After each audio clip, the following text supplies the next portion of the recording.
Anyway,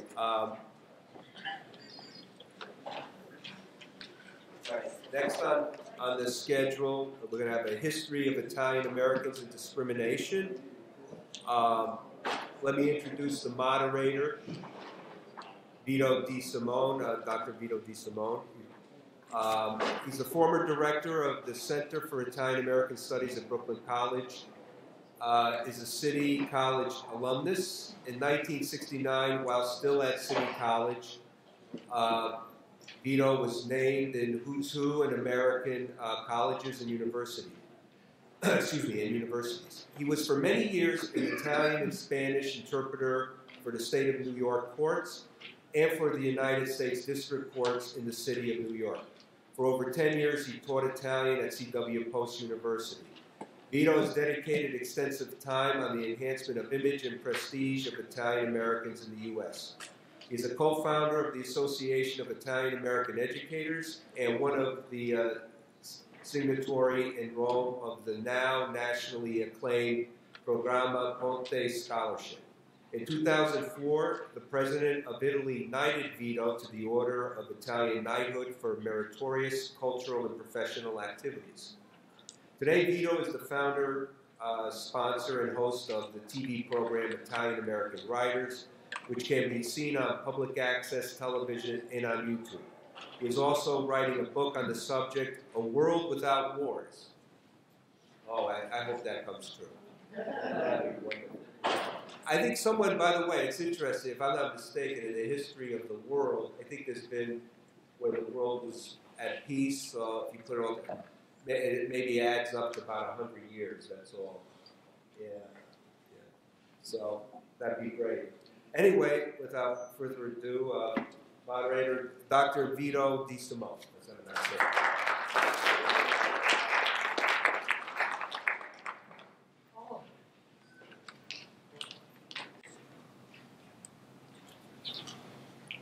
Good morning, or early, good afternoon.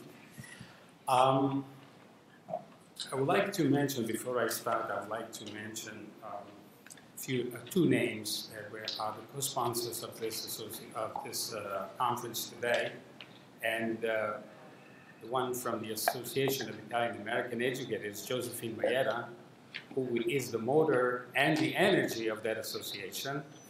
And then there she is, maybe a little applause. I'm very thankful for her. And also, Nick and Camilla Nicarico from the Sons of Italy, who are very good friends, and I also believe they participated and they are trying, they did contribute today. I have a paper, and the title is CUNY, A Personal Experience. In this paper, I will mention several times Russian immigrant, Russian students. My critical point here, or my criticism, is not towards the Russians, but rather towards CUNY. So let's make that clear.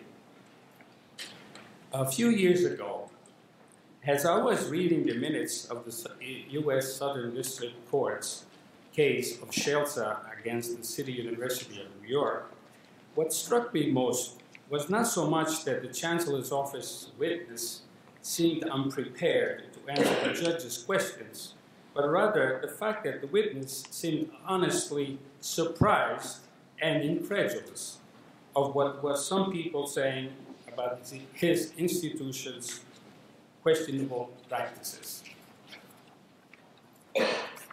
His attitude may have been premeditated, of course, but it seemed to me that perhaps that even though he held the highest position, he knew in fact very little or nothing of what was happening at the lower level of his school system.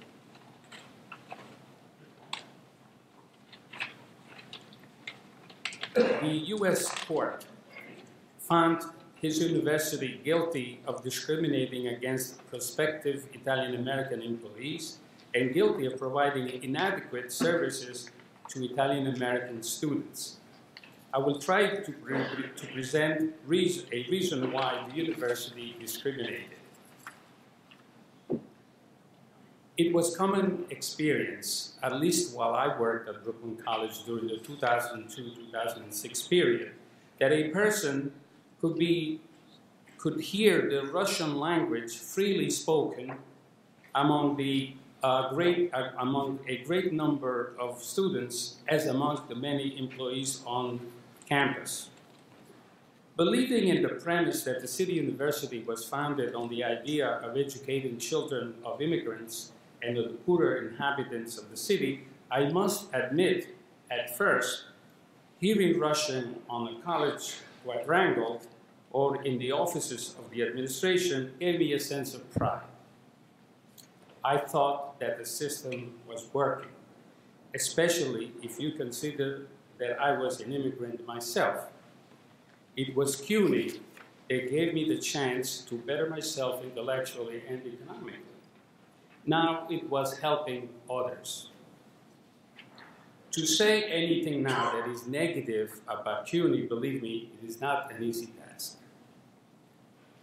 But any negativity from my part toward the system is not intended to expose the institution, but rather, hopefully, to remove, shall I say, a few rotten apples that are spoiling this most important educational system. In my opinion, from my own personal direct experience and from what I read, I believe that CUNY may have instituted discriminatory policies to bias certain racial and ethnic population. I would like to elucidate this opinion. When I was at Brooklyn College, an Italian-American lady in her 40s came to me crying, saying that her office was going to fire her or terminate her job because she did not have a high school degree or diploma. I calmed her down and said that I would make inquiries. I asked two Italian-American professors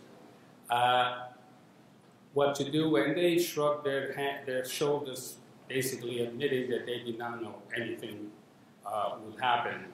So I went to the office and I spoke to the head of the office where the lady worked, and I asked them to father the lady, since she had been working there for over 15 years, and there apparently were no complaints about that. So they immediately said, we cannot do anything. Sorry, but we cannot do anything. And the policy of having employees with at least a high school diploma was going to go into effect.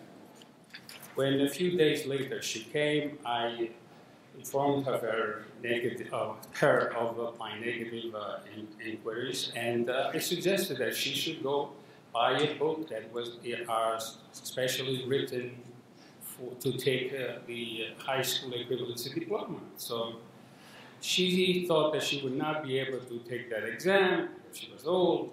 I insisted that she should do that in order to save her job. She went away, and then a year later she came back.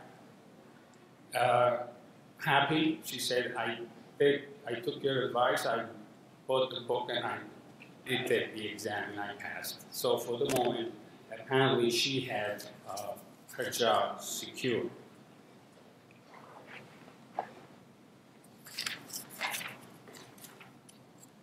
At the same time, I had become aware of the fact that there were a great number of Russian immigrant employees that worked on campus. But now I was wondering if they had a high school degree.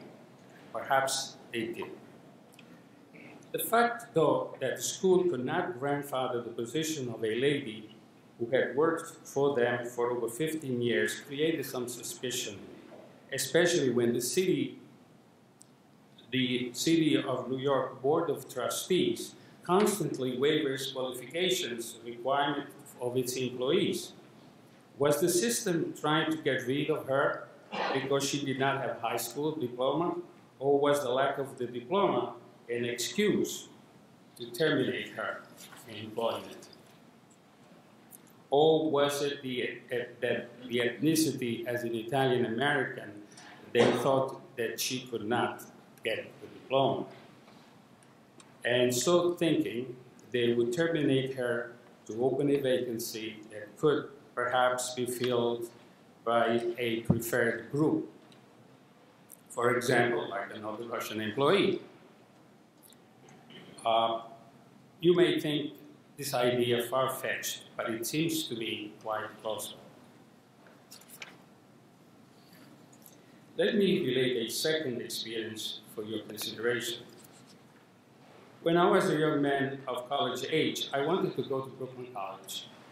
This was natural for me because I lived in Brooklyn. I had made to believe that only the brightest with very high scholastic aptitude test scores made it to Brooklyn. And since I, on the other hand, having been a recently arrived immigrant with poor English language fluency and with little acculturation, did not apply to Brooklyn. I applied to City College, having to travel over an hour and a half every day, so 1.5 subway ride each day, 3 hours a day for over 6 years. So now at Brooklyn, I wondered again, how did the Russian students do it? After all, you could hear that their heavy accent was the reason they arrived. Did they really obtain the highest scores even with their limited English language? Did they, in fact, obtain a very high scores, or did they make it through some other means? Even if they had very high SAT scores, how did they all end up in Brooklyn? I am sure you know that to apply to any CUNY college or university, there is only one application, and it is ultimately CUNY administrators who decide which campus a student goes to. So even if all the Russian applicants applied for Brooklyn, how could so many end up there?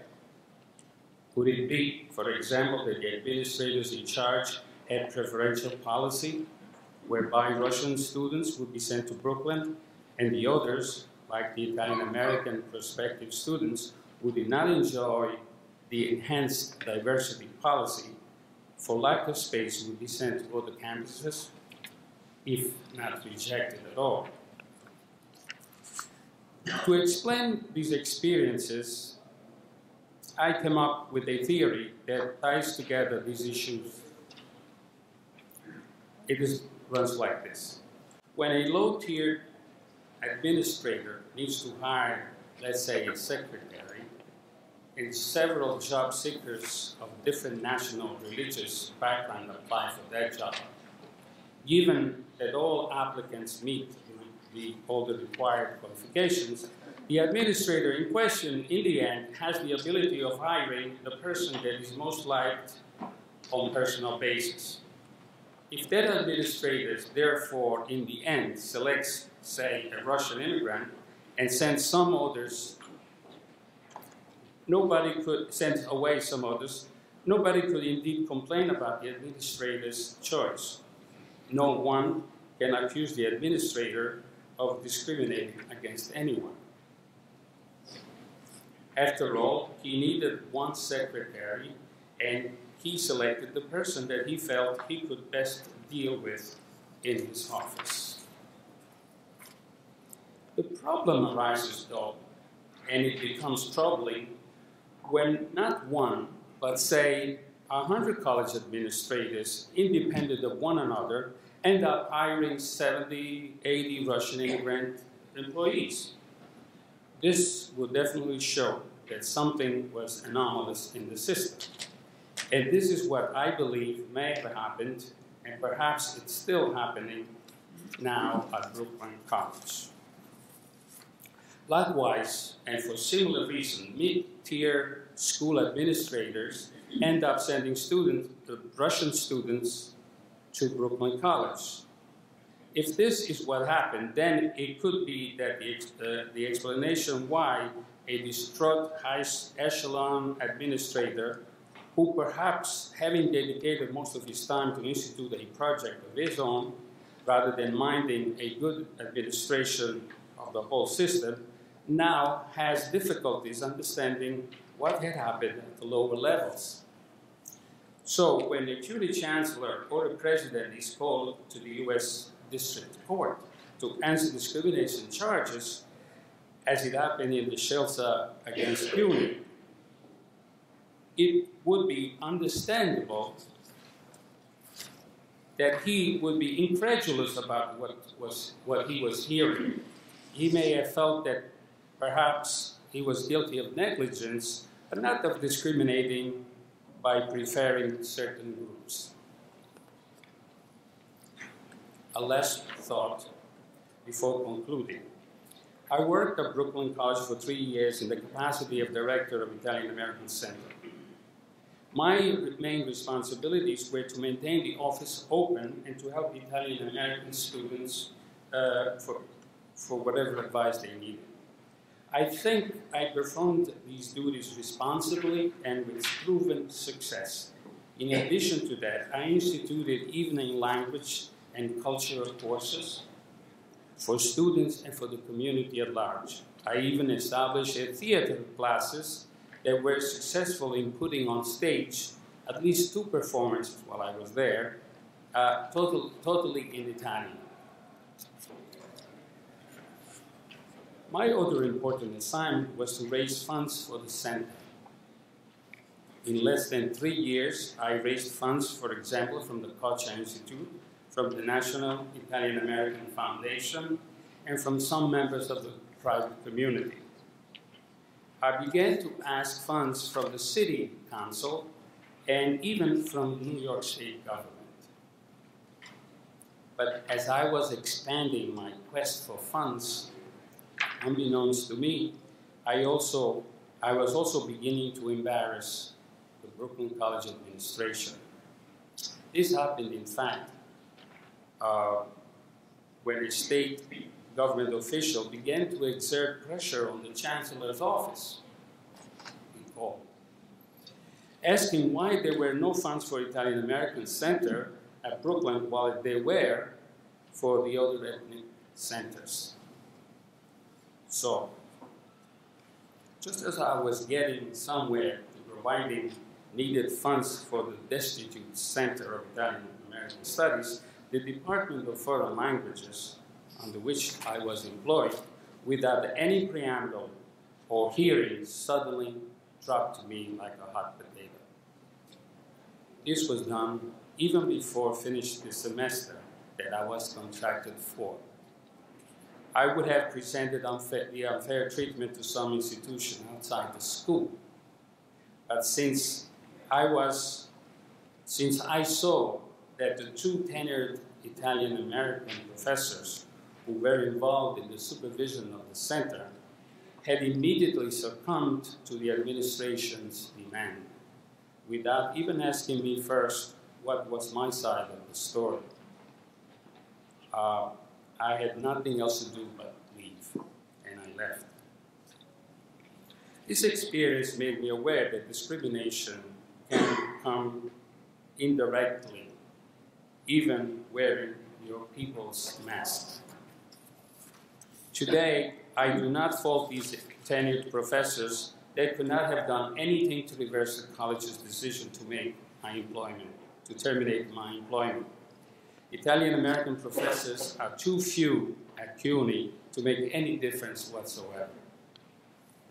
As you can see, from my experience, I can say that Brooklyn College, and perhaps even the entire CUNY system, may be unjustly biasing its hiring of race and ethnic groups. The U.S. Southern District Court has declared that CUNY has discriminated against Italians. I would not be surprised if someday we will hear about additional acts of discrimination against other ethnic groups in CUNY, perhaps even including the Russian immigrants. Thank you.